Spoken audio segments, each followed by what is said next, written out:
All right, hey everybody. Joshua again. I want to talk to you a little bit about track identification. There's a few terms that I'll throw around a lot when talking about things that it'd be good if you understand what they are. And you'll also read them in books, and it's good just so that you're familiar with them. The first one we'll talk about is straddle. So what is straddle? Straddle is, the easiest way to think about it is the hip width and the shoulder width of whatever animal you're following. Some have wider straddle, some have narrower straddle, and you'll see that in the tracks that they leave. So if I am a creature with, a wider straddle, then my feet are going to be further apart, and so there'll be more room between my tracks as I'm walking. So one of the tricks that I use if I'm trying to figure out if I'm following a predator species or a prey species is that straddle. If the feet are close together and the straddle is very narrow, then it's a predator species. So one of the ways I like to do this is as the feet are in the snow that we're following them in, or the mud, I'll draw a line between those feet. And if that line bumps into the tracks, then that has narrow straddle and is typically a predator species. Not always. There are exceptions to all this stuff, but just speaking generally, that's a good rule for me in the field. If what I'm following has wider straddle, so if I draw that line between the feet and I don't contact the inside of those tracks, then typically I'm following a prey species. So a deer, an elk, a moose, something like that. So that's straddle. The next one I want to talk to you about is stride length. So stride length is just what it sounds like. So if you're walking around, the stride length is the distance between your footsteps.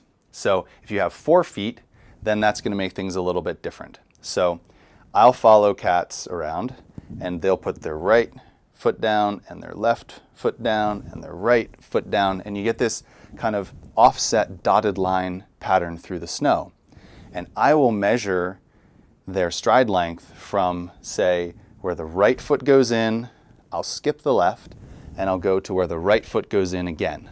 And I'll measure between the same side, toe to toe, heel to heel, but I need to be consistent with that.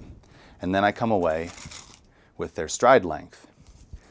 An average stride length that I see in the field a lot for mountain lions is about 34 inches. And that's on the smaller side.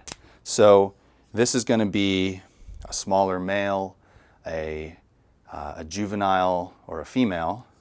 And then if you start getting up to about 44 inches or in that range, then you're looking at probably a male, a large male, a tom, as we call them. And that's going to show in the stride length. Another really wonderful thing about stride length is it tells you the torso length of the animal that you're following. So you get a sense of the size of the individual. So if this is the stride length of a mountain lion, then I can say this is also the torso length of that individual. So this is a big animal. Not all guidebooks measure that the same, so do be sure that what you're looking at agrees with what I was telling you, because sometimes you'll find variations there. The size of the feet matters as well. And we're going to talk about that, and then we're going to talk about direct register and indirect register. These are also things that I use a lot in the field. So we'll say an average foot size diameter for a mountain lion is going to be maybe 3.5 inches, somewhere in that ballpark, 3 to 3.5, something like that. A large foot is going to be maybe about 5, and that's going to be kind of the top end. If you find a mountain lion with a foot this size, then you're probably again looking at a large male. So direct register and indirect register are 2 very important things. The difference between how feline species typically walk and how canine species typically walk while we're following predators. Canines, of course, being your dogs, and you can follow this around. Like if you have a dog at home and you want to follow them around and see how they walk, you might see some of this as well. Or if you have a cat at home and they're outside running around, you might see this as well. So canine species, your dogs, do something typically called indirect register, where the front foot goes down and the rear foot steps on that, but not perfectly to cover it. So it's a little bit offset. So it's indirect register. Feline species, mountain lions, typically step with one foot, the front foot, going in, breaking trail, and the rear foot stepping perfectly into that track. It doesn't always happen this way. They do have different ways of walking through the forest. There are different strides that they use, but just speaking very simply and generally, these are things that you can look for to tease out the differences between canine and feline species. Then we can talk about the shape of the foot and the tracks itself. For a canine, so your dog, your wolf, your coyote, you're going to see certain things in the track that are very important to pay attention to. One of them is going to be, and one of the telltale giveaways is claw registration. So in your dogs, their claws are fixed. They come off the end of their toe. They cannot retract those claws, so they're always going to register in the track. So you'll see that. The shape of the foot as well is not perfectly round in wild dog species. You can find rounder tracks in domestic dog species due to breeding.